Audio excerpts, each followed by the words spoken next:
something I was just talking about with Kelly was this. Double legs, you're gonna have to have a habit of changing levels real big because I need to get underneath his arms in order to make a shot. There's all kinds of variations of double leg. Knee drop, one foot, the other foot, and all kinds of reasonable outcomes you can have as a secondary backup, right? Because here's the other thing we'll talk about later. It should be all chain wrestling. We grapple faster in the stand-up than we do on the ground. He's right there on my full guard. He's not trying to break my, you know what I mean? He's not trying to juke me out, you know? So it's a lot faster, and knowing that, people can get away a little bit more. That's why it's faster, because you don't have a solid clinch yet. So one of our goals is to connect our hands.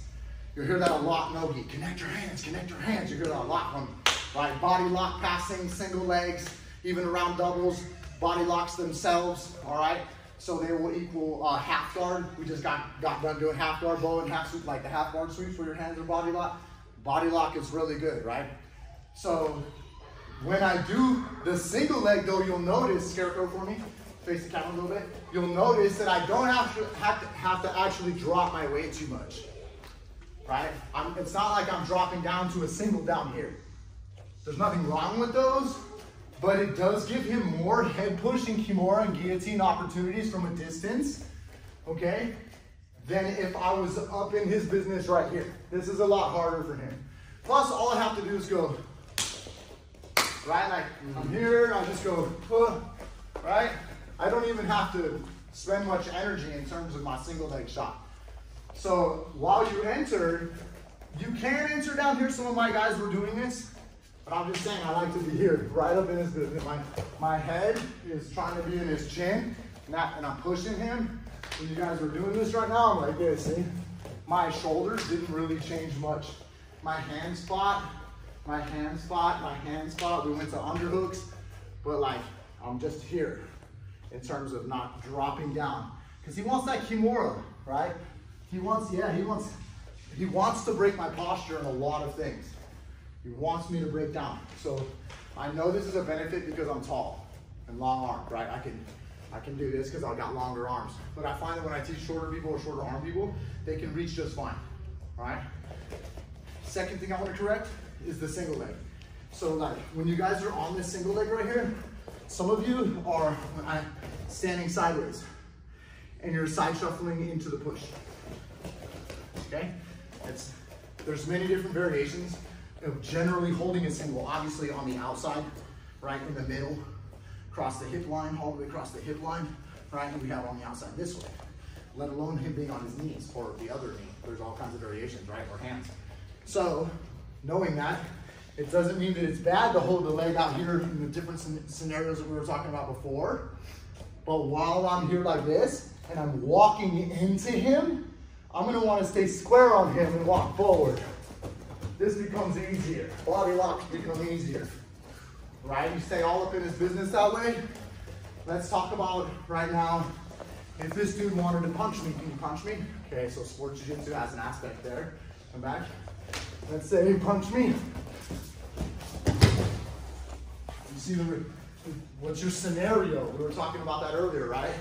I'm gonna teach you all versions of attacks and single legs and defenses because you're gonna have different scenarios. But I'm gonna wanna connect my hands and connect my hands. Now, as Brock and I were talking about body locks and single legs and having that conversation we had about Matt Lepardis and people running away, you know, if he gets his hips away from me, at least I can try and get that single. If he gets his leg kicked away from me, I try and get the body lock.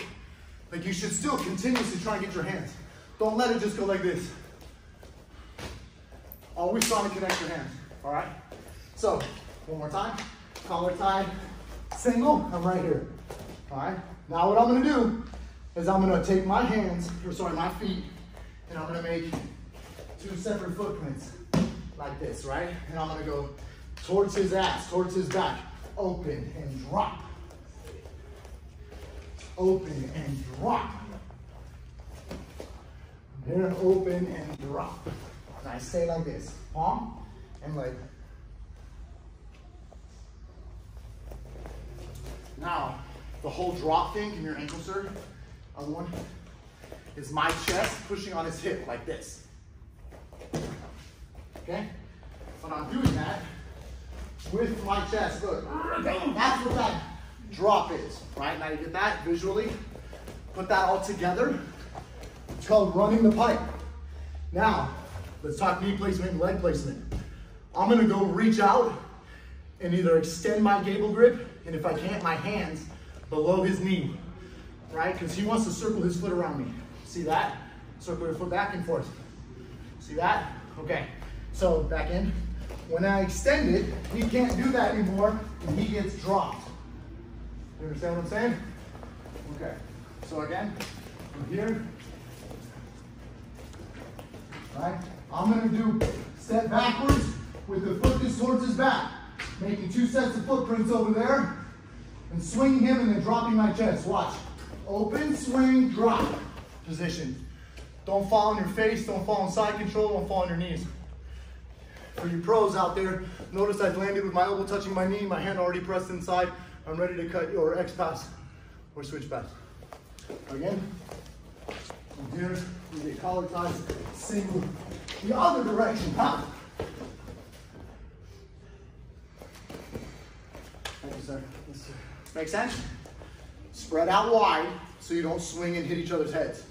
Back and forth on the singles. Ready, set.